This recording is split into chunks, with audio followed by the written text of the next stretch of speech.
Okay. நீங்க first start பண்ண ஒரு விஷயம். நீங்க படிக்கும்போதே எனக்கு வந்து ஆன்டர்பிரினர்ஷிப் இட்ஸ் மைன் அப்படின்ற மாரி நீங்க கண்டுபிடிச்சிட்டீங்க. ஸோ என்ன விஷயத்துல நீங்க ஸ்டார்ட் பண்ணீங்க? படிக்கும்போது கண்டுபிடிக்கல. சின்ன வயசுலேருந்தே என்னை யார் கேட்டாலுமே பிஸ்னஸ் தான் என்னோட ஃபோக்கஸாவே இருந்தது. ஸோ பிஸ்னஸ் நோக்கி என்னோட நெறைய ப்ராஜெக்ட்ஸா இருக்கலாம். ஸ்கூல் டேஸ்லேருந்தே யார் என்ன கேட்டாலுமே நான் பிஸ்னஸில தான் இருக்கணும், ஆன்டர்பிரினரா தான் இருக்கணும் அப்படிங்கிறது தான் என்னோட ஃபோக்கஸ். ஸோ அப்போவே அந்த focus was very clear. And school டேஸ்லேயே அகாடமிக்ஸ்லேயும் I was very good. On the other side கல்ச்சுரல்ஸ்லேயும் I was very good.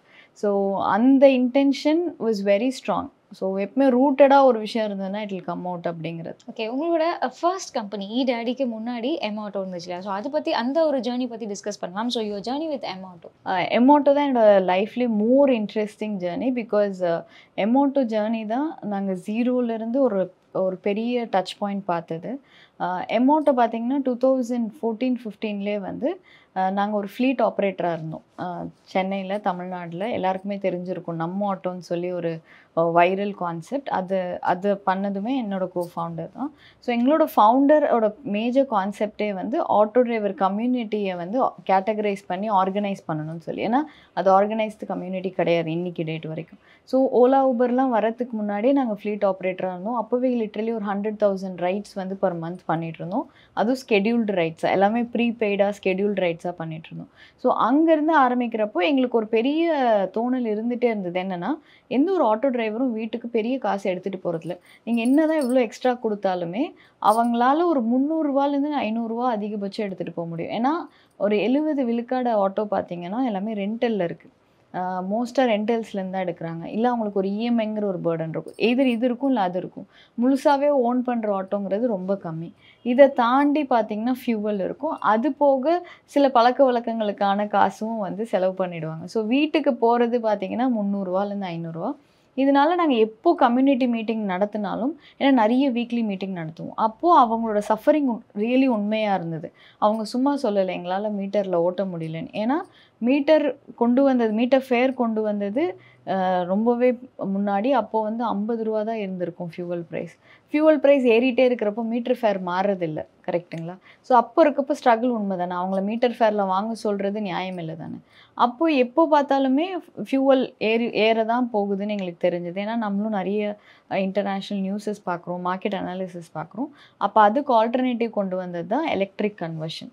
So இந்த ஃபியூவல் வேரியண்ட்டே இல்லாமல் கொண்டு வரணும். ஏன்னா நம்ம ஊரில் தமிழ்நாட்டில் பார்த்திங்கன்னா நம்ம அப்போவே எல்பிஜி எல்லாம் போட்டு ஹைப்ரிட் வெஹிக்கிள்லாம் ஓட்டிட்டோம். ஃபியூவலும் இருக்கும், எல்பிஜியும் இருக்கும். ஒரு ரூ. 20,000 15,000 கொடுத்தாலே கிட் மாட்டி ஓட்டிகிட்டு இருந்தாங்க. ஸோ அப்போ தான் ரெட்ரோஃபிட் கிட்ட இந்தியாவோட ஃபர்ஸ்ட் ரெட்ரோஃபிட் கிட்ட நம்ம வந்து ஃபஸ்ட்டு கொண்டு வந்தோம். ஸோ அதுதான் அந்த ஜேர்னி ஸ்டார்டட்.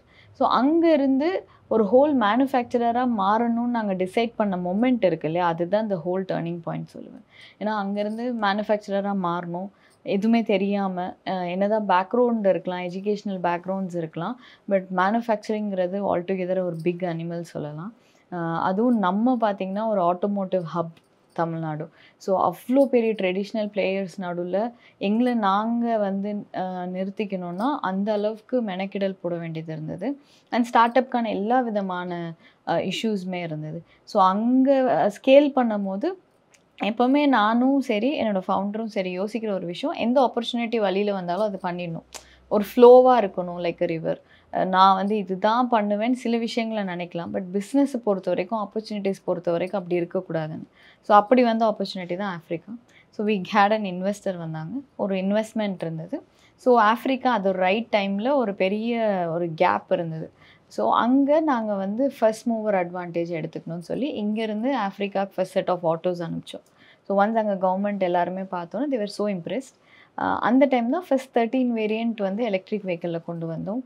2 வாட்டி எங்களோட ஆல்ரெடி இருந்த 2 சிஎம்மால் லான்ச் பண்ணப்பட்டது. ஸோ இதெல்லாமே எங்களோட டேர்னிங் பாயிண்ட்ஸாக ஆரம்பிச்சது. ஸோ 2019-20 கோவிடில் ஹோல் வேர்ல்டு வந்து ஹேட் எ டஃப் டைம்னா, பட் அந்த டைம் தான் எங்களோட டேர்னிங் பாயிண்ட் இருந்தது. ஸோ ஆஃப்ரிக்காவில் ஆல்மோஸ்ட் எங்களோட பிஸ்னஸோட பீக் அங்கே தான் இருந்தது. ஸோ அங்கேருந்து டில் நவ் இட்ஸ் ஆல்மோஸ்ட் ஒரு ஹையஸ்ட் ஆஃப் ஜர்னி.